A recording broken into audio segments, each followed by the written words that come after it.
launch conductor in mission control. We pause at this moment in our countdown to remember and honor the lives of each of the participants on the Celestis Memorial spaceflight. Their presence on this flight signifies a commitment to the opening of the space frontier shared by all of us. We wish the friends and families present today and all those who are with us in spirit all over the world Godspeed, good luck, and our thanks for allowing us to share this very personal time with you today. Elsie out. 5, vehicles armed, 3, 2, 1, fire. Missile away.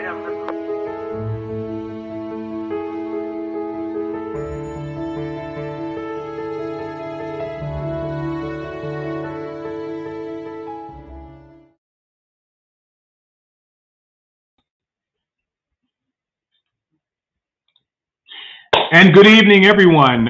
Welcome to a beautiful evening we're having down here in Florida. I hope you're having a beautiful evening and had a beautiful day.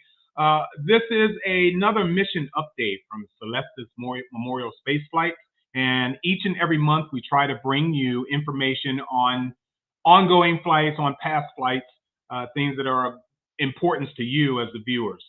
So without any further ado, I'd like to bring up our CEO and guru, Charles Chafer with Celestis. Charles, how you doing today? I'm doing good, Mark. Sounds like things are beautiful in Florida. They're similarly beautiful in Texas. Oh, and this week is going to be nightmarish for those of you guys that don't live anywhere near the Sunshine State. We are approaching 90-degree temperatures for most of the week.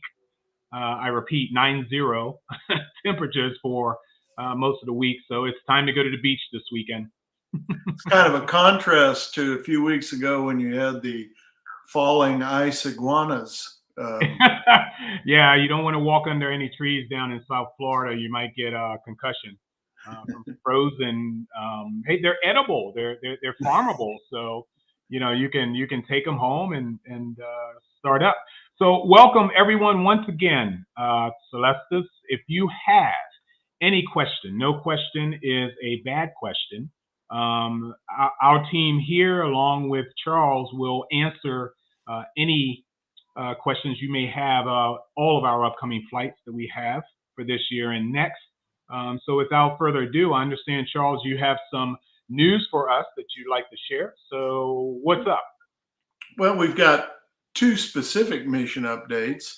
To remind everyone,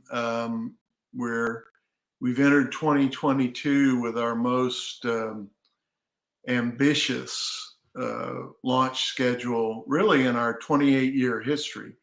And we're going to accomplish 4 separate missions over the next 18 months, which is quite a opportunity and challenge for the team, but we're up to it, and we're excited about being able to fly each of our services over the next 18 months. And I'll start backwards. The big updates tonight are, of course, Aurora and our Earth Rise, our 9th Earth Rise mission, but also in the last week and a half, we've had some big news to share about our Enterprise flight, the Voyager mission, which will be our first Enterprise flight. We'll also be talking a little bit more about it, but the 2 that don't have any particular updates, but I want to remind people about is about this time next year, we'll be doing, I believe it's our 8th orbital mission out of Cape Canaveral on a Spaceflight Industries carrier on a Falcon 9 rocket going to Earth orbit. We currently have 4 spacecraft in orbit, so when that flies successfully, we'll have a fleet of 5 orbital spacecraft. And we're proceeding along the path toward that. As you know, SpaceX launched plans to launch 50 plus rockets this year. It's like one a week. So we've gone and we've been on Falcon 1, we've been on Falcon 9, we've been on Falcon Heavy. This will be another Falcon 9. And it's just been amazing to watch the company grow from intermittent launches to almost like an airport taxiway, which is great for space. It's great for our business. It's great for our clients. And that's our orbital service, again, first quarter of next year.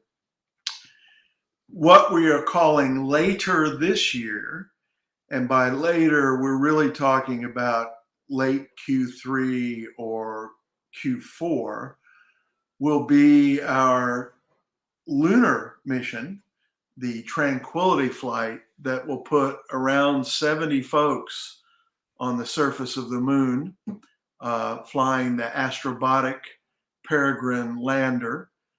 That mission is nothing to report. That mission is closed right now to reservations. All the other missions are still open for reservations, and we will announce the details of our Destiny lunar flight here in a few weeks, which will follow the Tranquility flight. On the same rocket, flying at the same time, albeit to different destinations, will be our first ever Voyager Deep Space Service flight, which we call the Enterprise flight, with a nod toward Jimmy Doohan, Gene and Majel Barrett Roddenberry, and Rod Roddenberry, who will all be participants either through DNA in Rod's case or cremated remains in Doohan and Roddenberry's case. We'll be launching that mission along with the Astrobotic mission on the first Vulcan Centaur rocket provided by the ULA, the United Launch Alliance, which is a partnership between Boeing and Lockheed Martin. That mission is really cool. I would expect, given our previous levels of interest, that we may have 1,000 guests at that launch at the Kennedy Space Center. Again, remember, anytime from September through December of next year, that flight will be scheduled. And that one, as I say, the Enterprise flight, we announced some details about last week. One was that the launch service provider would be ULA Vulcan Centaur. The other is, where are we going? And the precise technical scientific answer to that question is, it depends. And what does it depend on? Curiously enough, it depends on the phase of the moon when we launch. Under full moon, we'll be on a trajectory that takes us on a 250 million mile mission past Mars, and then becomes a heliocentric or a helio orbit around the sun, floating through interplanetary space. If we launch on either waxing or waning quarters, depends on which of those we launch, but we'll be going inward, in toward the solar system, again, about the same distance, and we will fly interplanetary mission from there. So we won't know exactly where we're going until we've launched, but it's a very cool mission. We call it Enterprise flight. When it reaches its ultimate orbit, that 250 million miles away, which is a long way orbit, we'll change the name from Enterprise flight to Enterprise station, because we literally will have a symbolic human spacecraft in deep space. And I think we'll be the first to do anything like that, as we have been the first to do anything like almost anything we've done. Very exciting mission.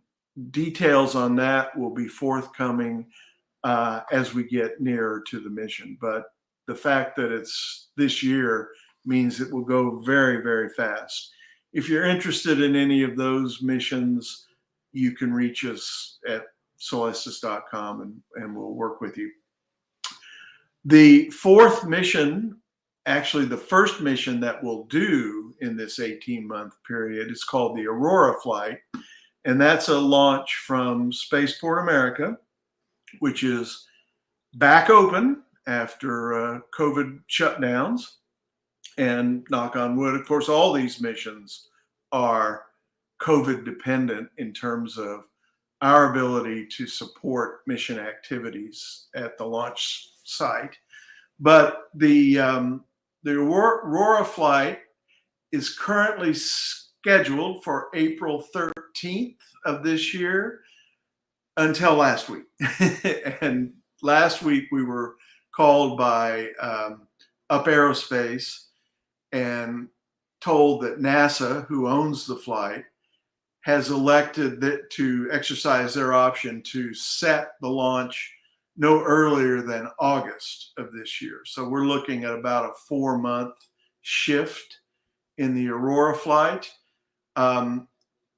We were a little bit surprised because we were close enough to the launch that we started accepting pre-registrations. We hadn't opened up registration for attendance yet, but we were churning down the path to support about 200 guests, maybe 250 in Las Cruces, New Mexico, Spaceport America, for a 3-day mission in April.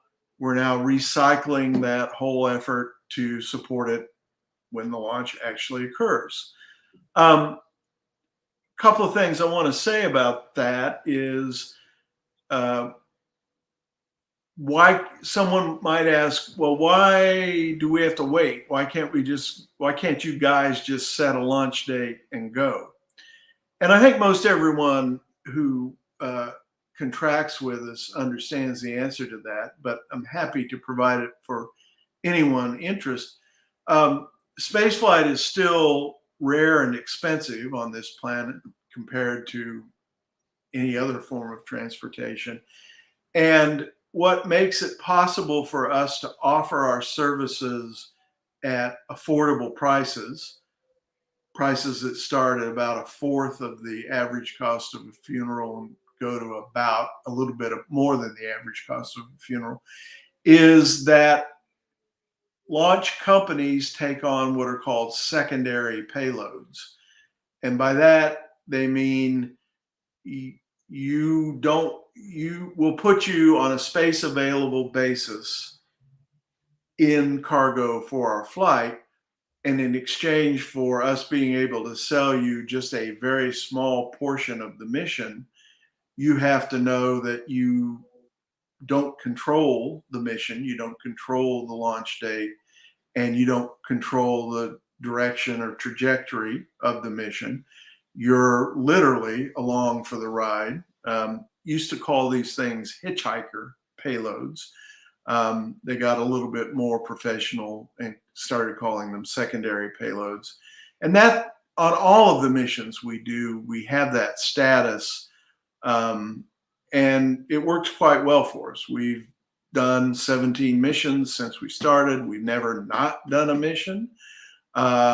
We've had a few missions that have been delayed significantly, as in years, back in the early days of our company. Now we're having, in this case, a mission that's moved for 4 months. But not to worry. Everything that we've done to date for preparation continues to be done. And I wanted to say one more thing, which is, okay, why can't you set a date? I think we've talked about that. Why can't you just go somewhere else? Let me talk about that. The availability of suborbital spaceflight for packages, commercial availability, is our provider, and that's it. There's nobody else out there that meets our requirement for reliability and cost effectiveness. So there's really not another provider to go to, and we love Up Aerospace, and they love us.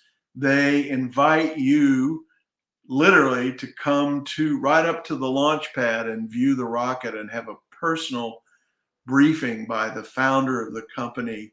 And they host us at Spaceport America like no other provider hosts us. And so they do a great job, highly reliable, cost effective, and literally there's nobody else unless you want to buy a ticket for, I believe it's now $450,000 on Sir Richard's flight, and accompany your Memorial Spaceflight payload into suborbit. But at 450,000, kind of blows our economics. So there really is not another good alternative. So we've battled COVID. We've battled, most of the satellite space experiment providers for our launch are universities and government agencies, most of whom had been shut down for large periods of time, and who are now experiencing supply chain issues. So we're ready. Our payload is ready. The rocket is ready. The guys that own the rocket have said, we're not ready. And as a result of that, we say, thank you very much. We'll show up in August and have a great mission success. So I think I think I've wrapped up all of the updates so far. Marc, anything from you? I'm happy that we are still going to go regardless of when it actually happens. So that's a positive point on that. Let me ask you a question. Even though that we are part of the payload, as I guess basically, and correct me if I'm wrong, we're renting space from NASA. But we're renting. Sorry to interrupt. We're renting space from Up Aerospace. That's what who is renting space to NASA. Got it. So NASA being the major supplier of cargo, I'm assuming on this flight. Exactly. Yeah, they're basically saying we're not ready yet, so you guys, you're gonna have to wait until we are. We're not ready yet. We own the deal, and so here's when we're gonna go. Yeah, you go. And again, we're used to that. None of that is a surprise. I think we do a pretty good job of telling our clients what the process is, what we do control, and what we don't control. And again, we always fly. So it's going to be fantastic regardless. Well, do you remember what month that was the last time we launched from Las Cruces? I believe it was May, Marc. It was May? Yeah, I believe it was May. The Star Seeker flight. Yeah, absolutely beautiful. Being there, and whenever we go again, it's going to be even more beautiful. So I think we're good. Once again, ladies and gentlemen, if you have any questions that you'd like to ask right now, go ahead and type it into our box, our chat box here, and we'll go ahead and try to answer. We won't even try. We will answer anything that you may ask. So here's your opportunity to do so. In the event that you are going to watch this video later and you may still have a question but are not able to ask the question, why don't you just locate our offices, email us, go to our website, definitely ask your question, and it will be answered almost immediately if I know how well these folks in our offices work. So here's your chance to do so. I guess the other question I may have for you, Charles, in your opinion, I guess this is something that I heard over the wire, is Richard Branson is no longer a owner of Spaceport America, where we have launched previously. Is that correct? Was that facility sold? Well, no, he's never been an owner of Spaceport America. It's the great state of New Mexico that floated bonds and financed the facility. Right. Virgin Galactic is a major tenant, and their rental payments account for a significant percent of the Spaceport America operating budget. Understood. What you heard was that he has again sold a substantial position that he held in terms of the equity of Virgin Galactic. He did that last week. He still remains a major shareholder in Virgin Galactic, but he cashed out some of his shares, and that's probably the news that you heard. But he's still an owner of Virgin Galactic. He's still the heavy duty driver behind that service. Excellent. To touch on some of the other topics that you had mentioned, you're saying that our Enterprise flight, that the reservations, and correct me if I'm wrong, for people that came in late and for people that didn't hear it almost immediately, reservations are closed for the Enterprise flight?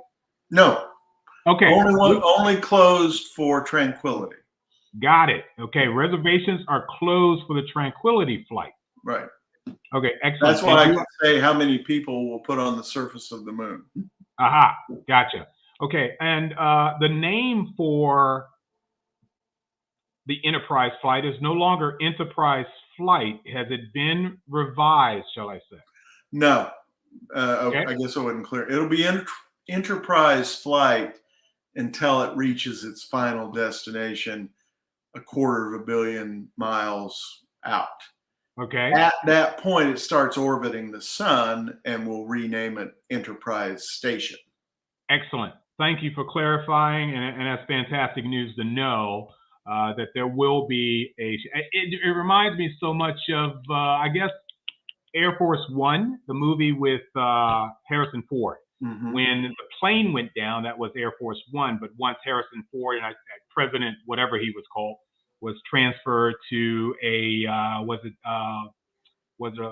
a helicopter, or was it I can't remember if it was another plane, but they did change names in flight at the time due to the occupant that had joined them, which of course was the President of the United States. So it's interesting that it is Enterprise Flight to have a new code name of Enterprise Station. Yeah. It's a cool flight in that it's truly forever.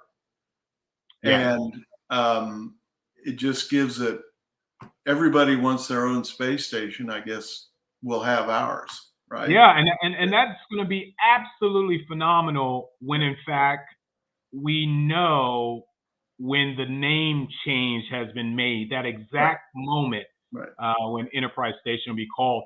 And the fact that it'll be out there forever, I'm assuming because it's in a perpetual orbit around the sun. Yeah, just, till the sun dies, man. It's there. That's amazing. But it's nice to know. Just so you recall, reservations are closed for the Tranquility flight, but we do have the Destiny flight to the moon open. So once again, folks, this is something that you can hop on if you'd like to join it. The fact that Rod Roddenberry, Gene and Majel's son, is, as Charles mentioned, joining Gene and Majel on that Enterprise flight, it is in the form of his DNA. And can you give us a thought of, or what type of DNA is allowed to be on the flight? But yes, I'll be happy to do that. It's a good question. Before that, we have a viewer question. Paul is asking, do we have any update on the Destiny flight, and is it still fourth quarter of 2023? The answer is still fourth quarter of 2023.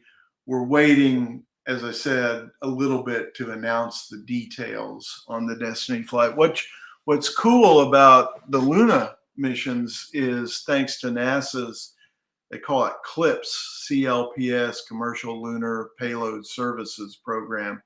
NASA's committed, I I think it's $1.5 billion over the next 8 years or so to buy commercial services going to the moon.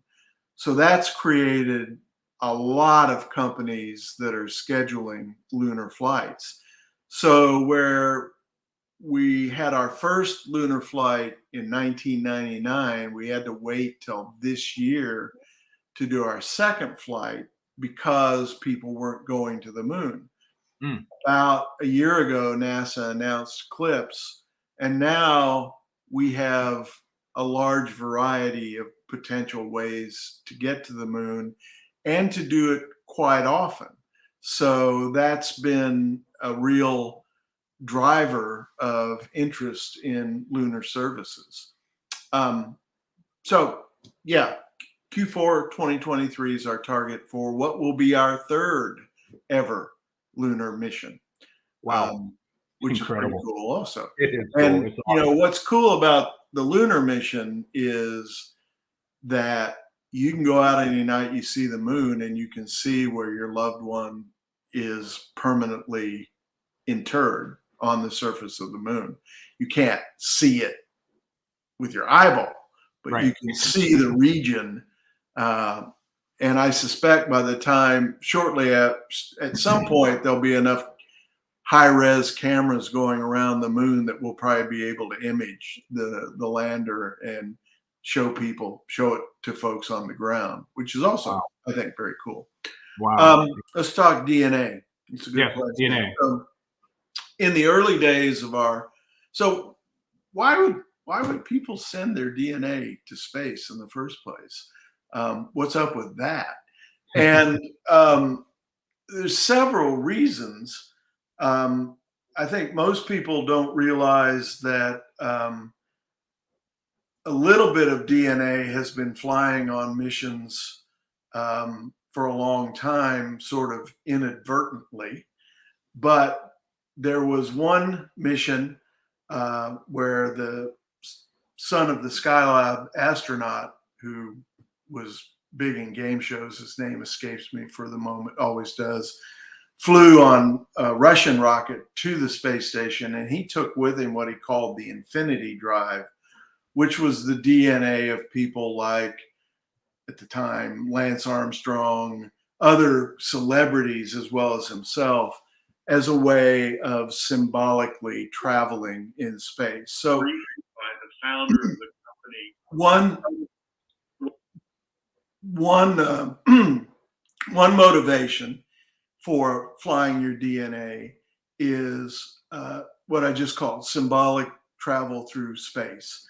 People do that because they want to be able to have that connection to the universe, and to, by joining a flight, create more demand for space activity, and then just in general advance the state of the space program.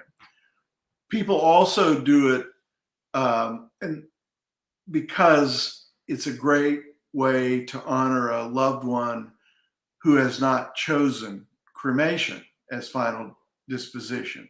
So with our DNA service, you can have a memorial space flight at the same price as one that launches a symbolic portion of remains for DNA. Now, the difference is with DNA, you launch your entire human genome.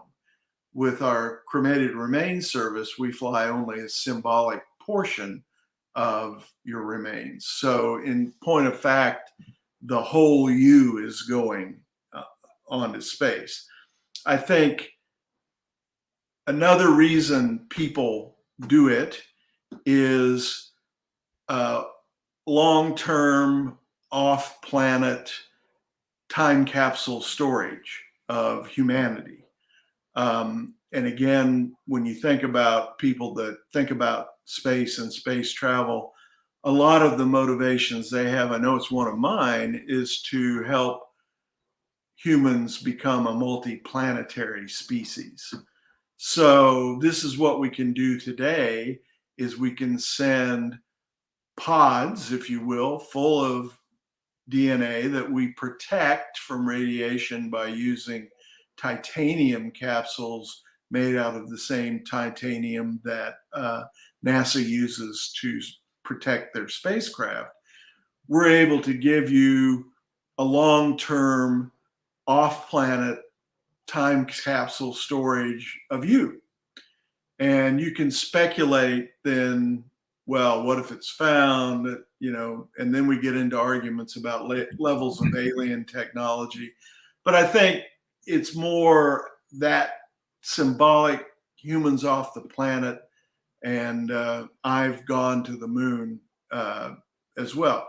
There's a side benefit in that when you join our DNA service, you also get a complete home, what's called a home banking kit of your DNA, like you'd get if you signed up with 23andMe or any of these other genetic firms, that you can then use for the things you use DNA for: genealogy, disease prediction, family traits, locations, those kinds of things. So you get, when you fly with us on DNA, you also get the DNA of whoever flew for those purposes. So that's the motivation. And it ranges from memorial spaceflight to interplanetary human preservation and all things in between. How does it work? Once you've signed up with us, we'll send you a DNA extraction kit, which sounds kind of alien and weird, but it's basically a cheek swab, right? Yeah. And that's not weird these days now. Right. And you send the DNA. We're partnered with Genetic Health, which is a company and DNA lab in Thunder Bay, Ontario, Canada. And they receive the sample from the individual that's going to fly. They then transform it into a substrate. They take the genetic information and attach it to a substrate, looks like white powder, and they will then send that substrate to us, where we fly a gram of that, which, as I said, is a complete representation of your genome on the mission or missions that you've selected to fly on. So it's a pretty simple process, and it opens up our symbolic space missions to everybody on the planet. And we've actually had quite a few people that have chosen the DNA option in order to fly with the first family of Star Trek. And they want to be on board that Enterprise when it finally goes on the mission that it's destined to go. And that's compelling for a lot of people. And for Rod, you know, a lot of people, Rod Roddenberry is a good example. They want to fly with their deceased loved ones. So Right. Rod will literally be going into deep space with Majel and Jean on an eternal flight. And there's probably nothing more intimately close as a way to celebrate the passing of someone than it is to accompany them on their journey forever. And that appeals to a lot of people as well.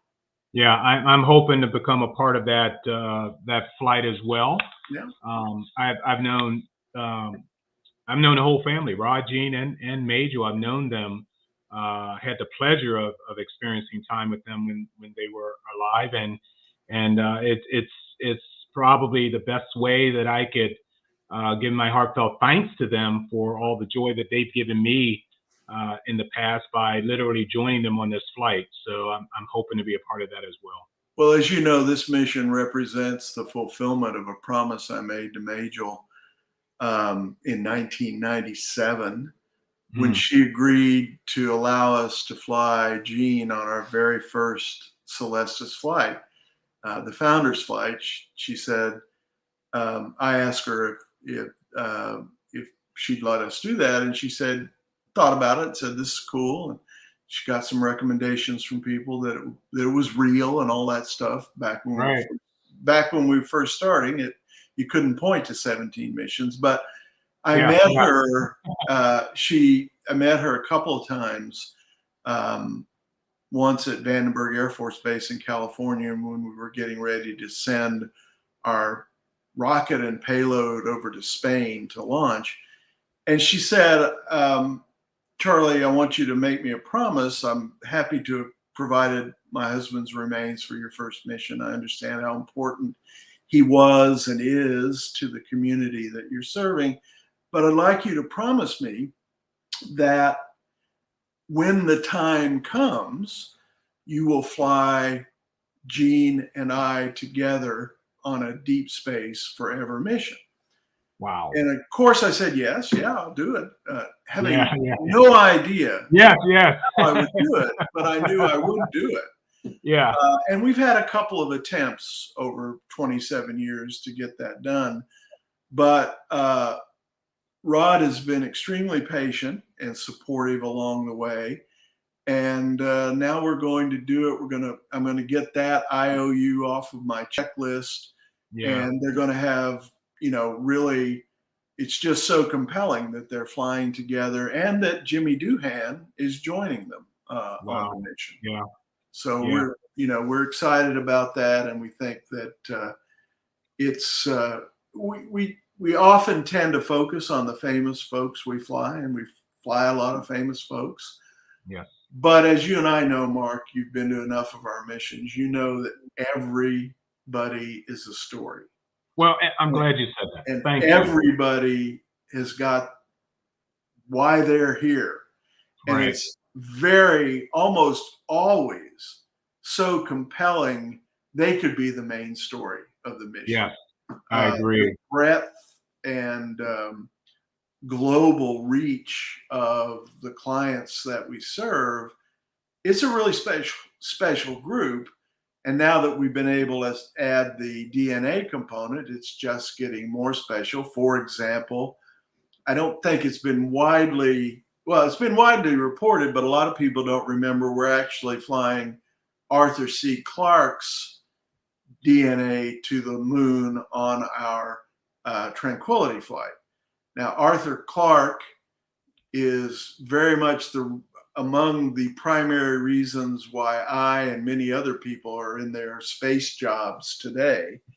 And I had the great pleasure of meeting him at the United Nations Conference on Space in 1982 in Vienna.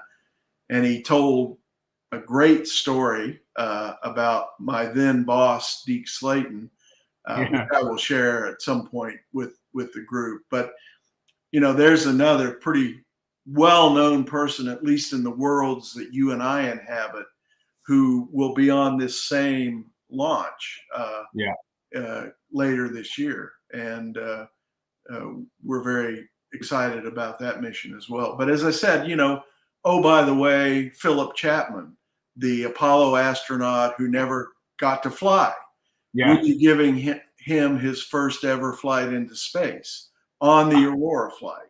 So it's amazing. First time this gentleman, very well-known non-Apollo flying Apollo astronaut. It's great that we're able to give him his first ride into space. And, those are the kinds of stories that you almost forget about telling. We have a woman who was a very well-known aviator, and we're going to feature her in some of our media rolling into the Aurora Flight. Just a very accomplished woman aviator when it was really hard to be a woman aviator. And, again, just tons and tons of interesting people. Everybody's a story. And that's what's so great about our missions. So, sometimes you have to wait a while to come to the mission. But when you're there, you meet literally hundreds of people who are there for exactly the same reason that you're there, who you go through the launch pad tour, the memorial service, the getting up at dark 30 and going out and watching the launch fly at dawn. As dawn is breaking over the mountains of New Mexico, you see your loved one taking off into space. that's indescribable, even though I'm trying to describe it. And it's just a very compelling way to say goodbye to someone that you know was interested in space. So lots of cool stuff happening, amazing people that we work with, and our cadence and pace of launch is accelerating fast, fast, fast, fast. I mean, 4 missions in 18 months is, well, Yeah, it's unheard of. yeah, Yeah. well, we've been averaging at most a launch a year, and Right. sometimes a launch every 2 years until Right. recently. And that's all the explosion of what's happening in space these days. Space, sure. The interest in space travel is just becoming more and more and more and more accessible And that's to driving more and more capability and to get there also, Yeah. which is what we got to have that, or we don't have a service. So we have to be Right. able to get to space. And Right. it's I like to mention one other thing that we didn't talk about yet, but I'm sure at some point we would have gotten to it. But literally the option for DNA, the fact that we don't necessarily have to watch. right, All of this is symbolic to some. When you go and when your relative says, I want my ashes to be sprinkled over, the Himalayas or over the Grand Canyon and things of that nature. And when someone says, a relative says to you, well, I want my ashes to be, to go into space, and that option now being available, we've just upped our game to the next level with you actually traveling with your loved one in a symbolic yet physical way into right, space. It's not just you who can go with your loved ones. We also have a pet service right, that pretty much executes the same thing as the DNA. Actually, executes the same thing as your loved ones. right, If you want to send a pet either with your deceased relative or just alone right. with your DNA with your pet, all those options are there. Can you explain us a little bit about this new pet service that we have going on now? Well, we've had it for a little while, but it's like everything else we're doing. It's growing rapidly in demand. I've actually flown 3 of my Labrador retrievers into Sure. space. Wow. And it's really no different. If you elect cremation for your puppy or your kitty cat, you end up with ashes, cremated remains, and we just receive those, handle them with the same dignity and security that we handle human versions, put them in a flight capsule, and fly them. And for our Earthrise missions, we bring them back. So I actually have Quasar, Ziggy, and Sooners flight capsules in my office here in Houston. Wow. And Yeah. lets me think about them every time. And I gave them a ride that I haven't been able to go on Yeah. to space, and just Well, don't rush it, sir. Please don't rush it. well, maybe Okay. DNA, right? Okay, you can do that part. Yeah. And Okay. and that does remind me, hold on to your hat. I'm not going to do it tonight, but we have a really interesting set of DNA that we're going to be flying as well on Enterprise that we'll be announcing soon. Oh, great. All right. Well, my email will be coming soon to you. Okay. So that's a little bit of a carrot you just dangled over us. Right. But what we're excited about this. And once again, ladies and gentlemen, if you have a little bit of time, probably about 10 minutes or so, if you have a question that you'd like to ask us about any of the flights that we've discussed, like I said, we have 4 that are happening over the next 18 months. 3 this year alone: Tranquility, Enterprise, and Aurora. Aurora. Yeah, I'm forgetting already. Well, pity me. I have to think up the names of all these things. You know what? And that's interesting that you said that, because not just the names that I'm touching on, but the mission patches. Right. If you guys have not, and let me show you, if you guys have not seen any of our mission patches that are being created, a friend of mine, Michael Akuda, who did the mission patches for a lot of the space shuttle missions. He was also a member, a technical creator for all majority of the Enterprise series, Star Trek series, shall I say? A number of the Star Trek series creates the patches for those. Who do we congratulate or applaud for these beautiful works of art here? It's a young man named, he's not so young anymore. When we first hired him, he was young. Eric Genak.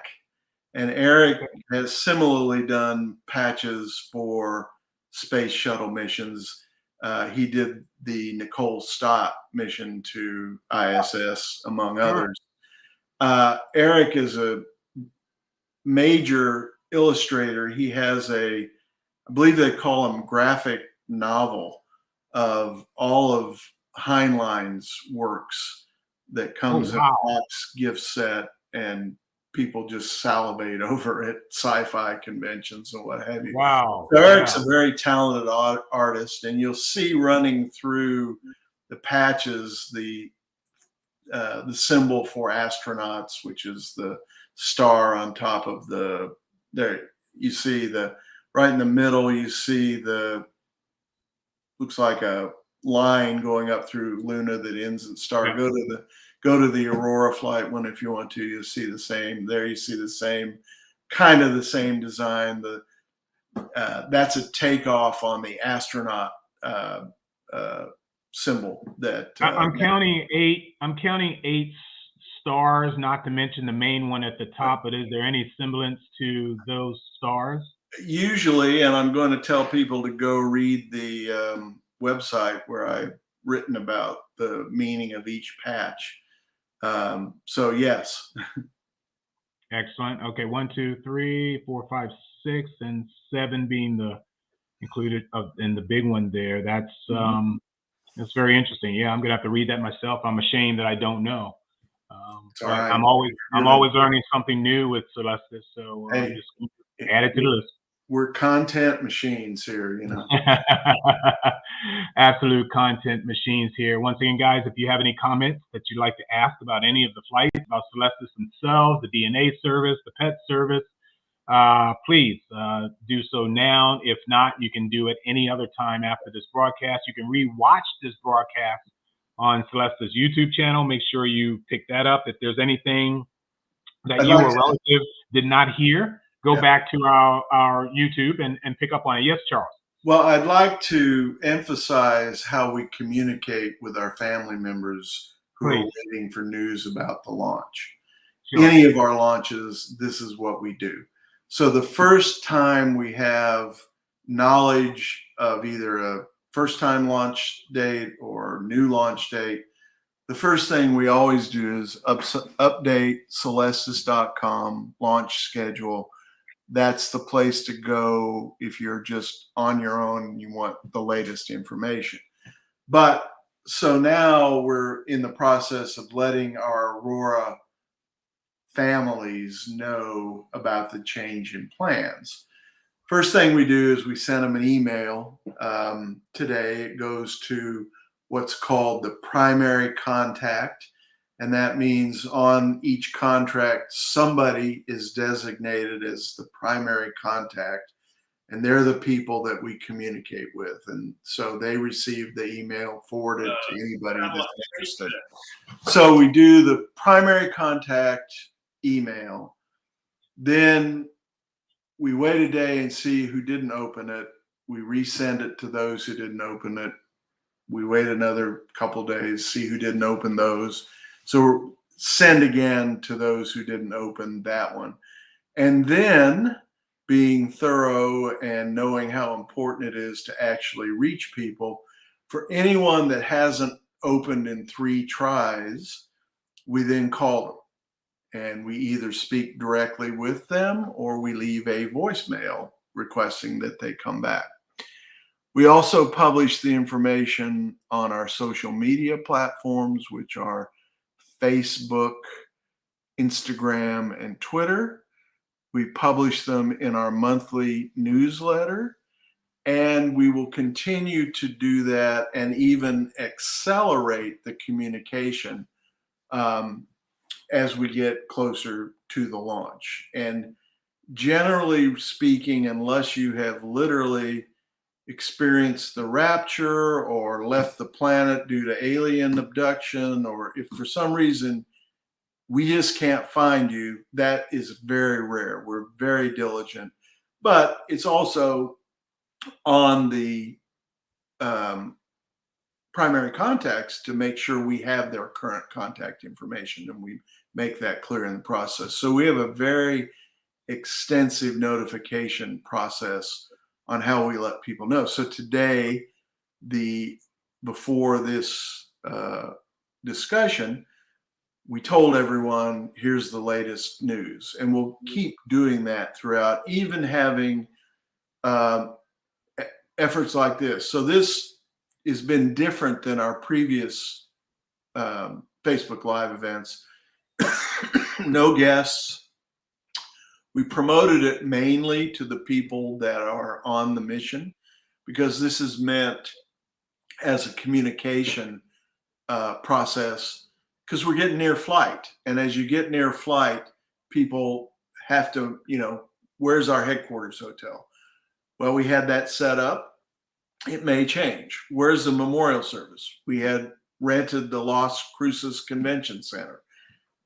That's unlikely to change, but it may change. We have special hotel rates for guests. We have a lot of information to transmit about to and from the launch site. And we've now added COVID compliance to all of our missions. We pledge to try to not be a super spreader event.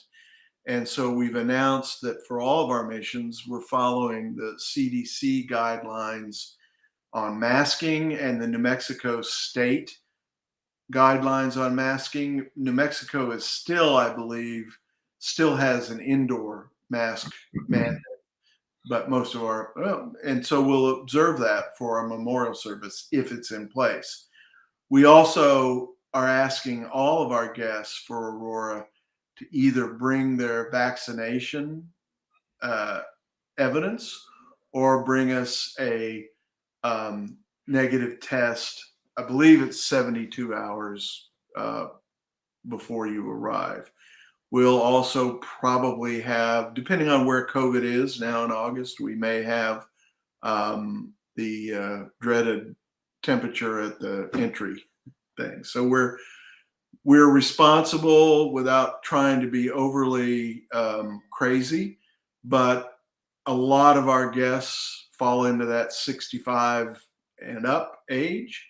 And we want to take very special care of them as well as everyone else that comes to one of our launches. Okay. There's a ton of information for folks to receive from us. If you forget any of it, there's no reason why you can't update yourself on those, because as we said before, our information is everywhere. You'll receive that same information in your packets, or at least the primary person who receives the package, who should then pass that on to anyone else who's traveling with them, so that they're in the loop as well as the primary. So that's very, very important. There is so many ways of there's no way we do not give you complete information. And numerous times each one of our broadcasts, we try to repeat things that we know someone who hadn't watched during the previous broadcast had heard of. So we try to catch up on everything, and we're pretty darn good at issuing out information. We really are. So, but still, we accept questions, because there may be something that we missed. You may have even a great suggestion, a great idea that you want to pass on to us that we can look into, and then get back to you with an answer. So please do not think that, and in my industry, in the entertainment industry, there's always someone who said they did not know that. They didn't hear that. No one told me. And I can attest to the fact that there is nothing out there concerning this operation that you would not know of, because you should know just as much as we do. We pass on information to you, and thus you know. So, but if not, if you're unsure, please, please, please, please talk to us, email us, call us, and let's settle your mind if there's any settling to be done. Charles, I think we did pretty good for, pretty much an hour. Yeah, we were definitely in the broadcast mode tonight. So yeah, we were. We had And, a lot to get out there, as you say. A lot to get out there, and we have a lot of missions that are coming up. So it's 3 times plus 4, you could say, 3 times the information that we normally give our families in a year. So, bear with us and ask a lot about missions, your specific mission, any missions that you yourselves want to be involved in. Please, the door is wide open. Please, we're wide open. We're good at what we do, and we will brag about it. So don't think that, we're touting how much we know, because that's what we're supposed to do. We're supposed to know it all so that we can pass that on to you without question. Charles, when are we going to next join up again? I'm not 100% certain, Mark. What we're trying to do this year is to do these when we have news about specific missions. Right. So Agreed. if I were a projecting person, I would say it'll probably be a couple of months before we do the next one. But it may, something may change. But that's kind of what I think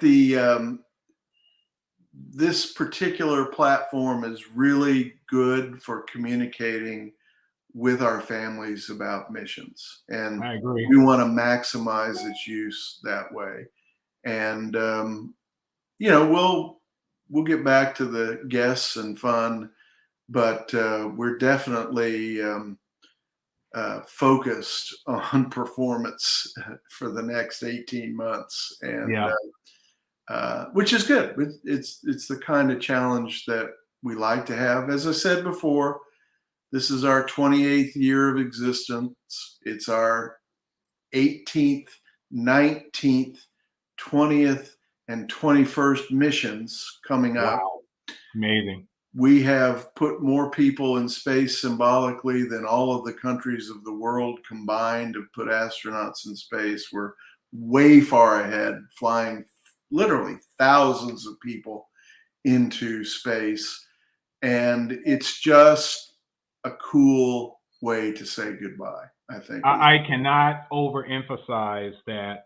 I know this is a build-up to the primary event, but what you will see when you come amongst all of us, not only will you walk away with new friends, new families, but literally the event itself, what you and your loved ones have signed up for, will blow your mind. There is no way that we can describe it to you. We really can't.